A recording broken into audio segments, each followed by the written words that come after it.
Yeah, this is day 57 of our 70 Days of Enlightenment. 70 Days of Enlightenment is a sequence of FM's 70 Days Fasting and Prayer program. So what are we talking about today?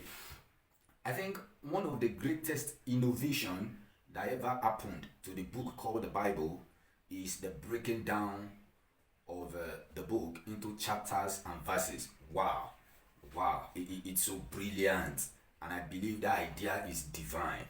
That idea is divine because it really makes it. Now you can now reference a point. You can pick out a point. You can reference a point and communicate with somebody. You can ask somebody to open to a particular place, and he's going to open it.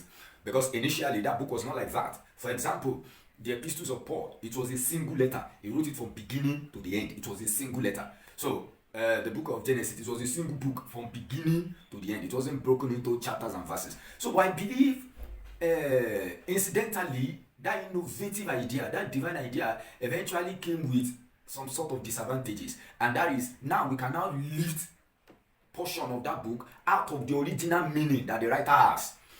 We cannot lift it. For example, now you see a sentence, and the sentence was broken down into two chapters. Now, and there's a comma after the first one before the next verse. You see a sentence. The sentence was broken down into two verses, and there's a comma. It was a comma that ended the first one, or a semicolon, or whatever. Now it tells you that the second statement is relying on that first one. It's just a continuation. Now immediately you pick that second statement on its own, and you started putting meanings. Then you missed the point entirely.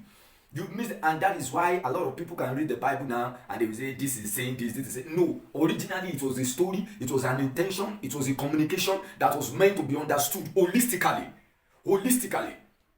And that is why we have a lot of, and guess what? Today we can even pick a verse. That's not what the thing they say. We'll pick it. We'll say the word of God says, this. So because of that, I'm praying for this. And meanwhile, it's not the word of God. I wonder how many times we've lied that the word of God, meanwhile, is not the word of God. You are the one that is injecting your own meaning into it. The thing means something else entirely, but you are injecting your own meaning. Maybe that's why we even think our prayers are not getting answered at times when we just speak somewhere in the Bible. Because God is saying, no, that's not my word. That's not what I was saying there. You are the one that made mistake. Alright, thank you so much. You read the Bible holistically. Alright, God bless you. See you next time. Peace out.